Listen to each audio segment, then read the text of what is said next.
Assalamualaikum, gue Fad dari Gadget Talk. Di video ini gue akan bahas seri Reno 5 terakhir di Indonesia, yaitu Oppo Reno 5F. Apakah smartphone ini worth it di harga 4.299.000? Atau mending di skip aja? Yuk langsung aja kita bahas secara lengkap setelah yang satu ini.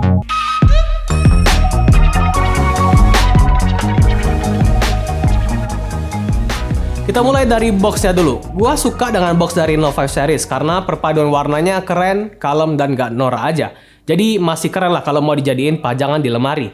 Isinya juga masih lengkap. Ada HP-nya, kitab-kitab, clear case, charger 30 volt flash charge 4.0, USB Type-C, dan earphone juga. Jadi nggak perlu repot-repot lagi beli earphone dan casing juga. Dari semua seri Reno 5 series, menurut gua desain si Reno 5F jadi yang paling keren. Walaupun bukan yang pertama pakai kamera layout kayak gini, tapi perpaduan layout kameranya dan warna fluid back-nya tuh sukses bikin tampilan HP ini jadi kelihatan lebih keren dan nggak ada kesan norak sama sekali. Warna gradasinya kalem dan lebih cocok untuk orang-orang yang suka simple kayak gua. Ada juga varian warna Fantastic Purple yang terlihat lebih colorful dan nggak gampang ninggalin bekas sidik jari. Jadi sesuaikan dengan selera kalian aja, lebih suka yang colorful atau yang lebih kalem kayak gini. Tapi kalau lu pilih warna fluid black kayak gini ya, kayaknya wajib kalian pakai case, soalnya varian warna ini gampang ninggalin bekas sidik jari. Oppo juga tetap konsisten kasih bobot yang ringan di 172 gram aja dan ketebalan 7,8 mm aja. Jadi di genggaman berasa nyaman dan gak bikin pegal walaupun udah dipakein case. Penggunaan bahan polikarbonat juga gak masalah sih menurut gua karena harus dimaklumi karena harganya di harga 4 jutaan aja. Dan tentu kalau dipaksa pakai bahan kaca atau metal gitu ya, bobotnya tuh ya bakalan gak seringan ini. Lanjut ke bagian depannya, ada layar berukuran 6,4 inch dengan resolusi Full HD+, aspek rasio 20:9 dan tentu udah pakai panel AMOLED. Jadi nikmatin konten media tuh pasti berasa lebih bajain bantah. Brightness-nya tinggi sampai 800 nits dan nggak masalah dipakai di siang hari. Warnanya juga terhitung akurat, udah 92% DCI-P3 dan 100% sRGB. Jadi udah mumpuni untuk keperluan editing foto maupun video. Dan warnanya udah tentu vivid. Apalagi warna hitamnya tuh, pekat banget. Coba aja refresh rate-nya dinaikin dari 60Hz ke 90Hz dan bezel bawahnya tuh ditipisin lagi. Pasti jadi lebih mantap. Tapi ya mau gimana lagi, demi mangkas harga biar jadi lebih murah ya harus ada pengorbanan. Dipakai denger lagu juga masih lumayan enak. Single speakernya tuh bisa hasilin audio yang kencang dan cenderung ke treble. Khas HP mid-range lah. Di acara launching HP ini juga Oppo ngebanggain performa dari Oppo Reno 5F yang pakai SoC yang sama dengan Reno 4F. Dan di harga 4 jutaan, bukan chipset yang paling kencang di kelasnya. Kombinasi MediaTek P95, RAM 8GB, storage 128GB yang harusnya sih di atas kertas udah bisa kasih performa yang terhitung ngebut, namun bukan yang terbaik di kelasnya. Skor Antutunya juga bisa dapetin di 200.000, tapi di pengguna secara real life atau sehari-hari, HP ini mumpuni juga loh. Buka tutup aplikasi ngebut, scrolling juga masih hayo, main game juga enak. Gua coba main LoL Wild Rift dan optimalnya di grafik medium biar bisa dapetin 60 fps dengan lebih stabil. Terus yang bikin gua shock adalah pas gua coba main AOV. Udah lama gua nggak main game andalan gua satu ini dan gua cobain lagi setelah tahu Reno 5F punya kerjasama dengan AOV. Seingat gua dulu pas main AOV, dulu tuh nggak bisa dapetin grafik rata kanan 60 fps pas pakai HP mid-range, harus pakai HP flagship. Tapi di Reno 5F bisa dapetin grafik rata kanan 60 fps dan stabil banget. Udah gua coba main sekitar 2 jam dan hasilnya bagus banget.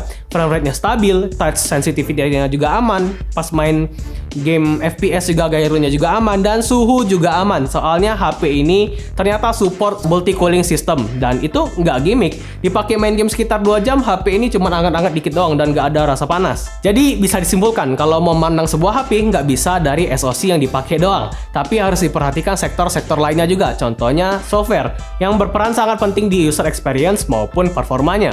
Reno 5F pakai ColorOS 11 berbasis Android 11 yang sekarang jadi favorit gua mengalahkan Oxygen OS. Selain punya fitur yang banyak banget, tampilan ColorOS 11 ini jadi lebih fresh mirip kayak stok Android.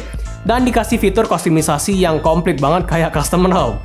Mau pakai third party icon pack juga nggak perlu pakai install Nova Launcher lagi. Launcher bawaan pun bisa. Color SIM juga bisa kita atur, save notification drawer bisa kita ubah, dan font juga bisa ikutan kita ubah. Di bagian home screen juga kita sekarang jadi lebih bebas untuk kustomisasi. Dan kalau kita swipe ke kiri, udah ada Google Feed untuk dapetin berita terkini sesuai preferensi akun Google kita. Ada satu lagi fitur favorit gua yang mesti banget kalian pakai kalau kalian adalah gamer, yaitu Game Space. Di aplikasi ini kita bisa ubah performa dari Reno 5F sesuai kebutuhan kita. Kalau mau main game yang ringan, set aja performanya ke low power mode biar bisa bikin baterai jadi makin irit. Tapi kalau gamenya berat kayak PUBG Mobile, LoL Wild Rift, ataupun AoV, bisa pakai competition mode biar bisa dapetin performa yang maksimal dari HP ini. Game Space juga bisa blok semua notifikasi sampai telepon yang masuk pas kita lagi main. Jadi nggak ada ceritanya lagi kita akan keganggu pas lagi push rank. Pernah kan ngerasain lagi push rank terus tiba-tiba gamenya ke-close gara ada teman yang nelpon? Itu ada yang juga yang jahilin kayak gitu sih. Terus selain Game Space, Oppo Reno 5F juga dilengkapi game focus mode yang bikin waktu main game kita jadi lebih nyaman. Ada juga bullet screen message buat yang takut ketinggalan balas chat bos, orang tua, bahkan ibu negara, bisa tetap tampil di layar kayak running banner gitu tanpa harus keluar dari permainan. Kapasitas baterainya 4310 mAh. Di HP ini juga berasa cukup banget dipakai satu harian full dengan pemakaian medium to heavy yang banyak nge-game atau bahkan sampai 2 hari di penggunaan yang ringan. Bukan yang paling gede di kelasnya, tapi menurut gua di kapasitas segitu udah cukup banget. Kalau dipaksa pakai baterai 5000 mAh, otomatis bodinya jadi lebih tebal, bobotnya jadi lebih berat dan kurang nyaman aja di genggaman. Setidaknya kalau kalian adalah tipe user yang barbar banget juga gak perlu khawatir. Charge HP ini tuh lumayan ngebut. Support 30 watt full flash charge 4.0 juga bisa charge dari HP ini dari 0 sampai 100 dalam waktu sekitar 50 menitan aja. Buat yang suka ngecas ditinggal tidur juga aman, ada fitur Optimized Night Charging yang bisa memperpanjang umur baterai HP kita. Jadi misalkan kalau gua biasa tidur jam 12 malam, colok charger jam 12 malam dan lepas charger sekitar jam setengah 5, sekitar subuh gitulah.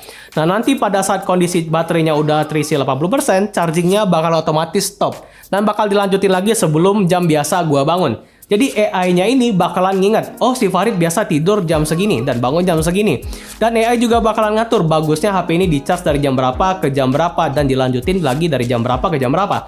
Jadi pinter banget kan si AI-nya ini sekarang. Jadi nggak perlu lagi nungguin HP pas lagi ngecas tuh sebelum tidur biar HP-nya takut nggak kembung atau soak gitu ya. Lanjut kita bahas sektor yang paling dibanggakan dari HP ini, yaitu kameranya. Ada 4 kamera di belakang, kamera utama, lensa ultrawide, lensa makro, dan terakhir lensa mono. Terus di bagian depan ada selfie kamera dengan resolusi 32 megapiksel f2.4. Sebenarnya ada banyak banget fitur-fitur kamera untuk video ataupun foto di HP ini. Tapi gua bakal bahas sambil kita lihat hasil foto-fotonya aja kali ya. Di kelas mid-range biasanya perpindahan antar lensa tuh jomplang. Biasanya kelihatan banget warna antara lensa utama dan lensa ultrawide tuh jauh beda. Tapi di HP ini enggak. Perpindahan dari kamera ultrawide sampai 2 kali zoom nggak ada jomplang kalau dilihat di rasio normal tanpa di zoom ya. Hasilnya sama persis mulai dari white balance, warna, dan juga detail. Walaupun SDR dari lensa ultrawide nggak sebagus lensa normal. Ini sih wajar banget. Bisa zoom sampai 5 kali juga yang masih oke untuk lihat objek yang jauh kayak lihat tulisan atau info-info gitu.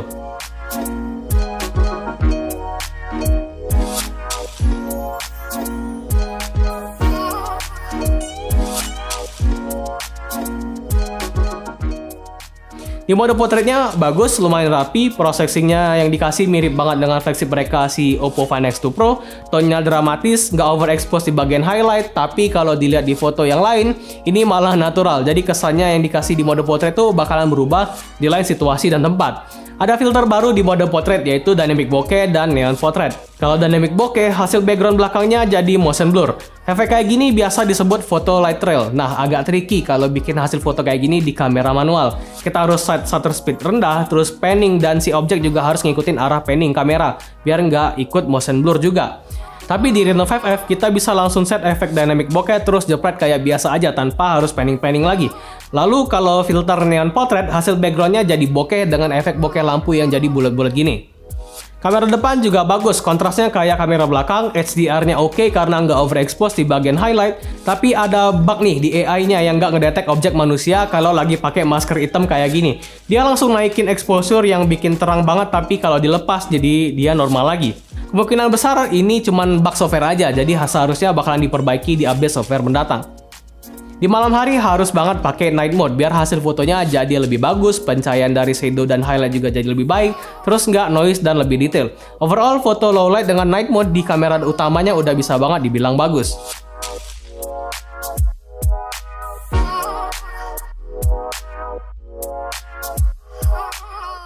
Untuk video support sampai 4K 30 fps, tapi gua saranin untuk set di 1080p 30 fps dan hidupin ultra steady videonya, biar videonya jadi lebih stabil.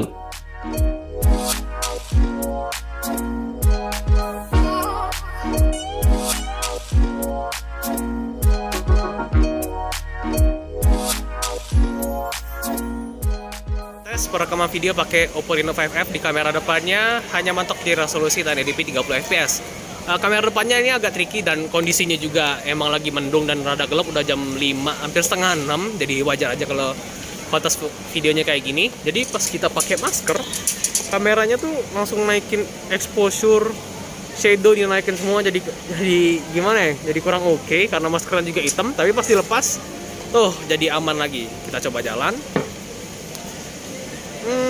Kalau di layar masih stabil dan luas juga, jadi enak. Tapi nanti gua lihat lah apakah masih stabil atau enggak. Gimana menurut kalian?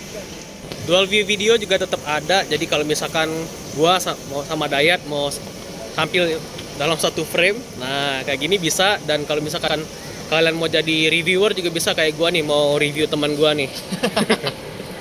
Jadi ya kira-kira beginilah hasilnya. Kayak podcast juga enak kayak ini kali ya. Iya, podcast. Nah, gitu. Tapi masih stabil kalau jalan-jalan dikit. Masih lah. Jadi kesimpulannya, Oppo Reno 5F ini worth it gak sih di harga 4.259.000 dan cocoknya untuk siapa?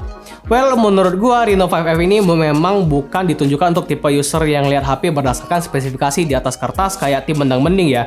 Cuma lihat specs, beraninya ngatain di sosmed, terus bilang mending HP ini, mending beli HP itu. Padahal juga dia belum tentu beli HP yang dia sebut tadi.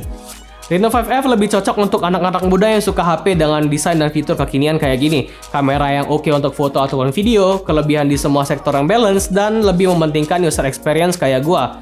Serius, kalau kalian udah nyobain ColorOS 11 pasti pada sepakat sama gua kalau user experience yang ditawarkan tuh udah nyaman dan fleksibel banget dengan fitur kustomisasinya.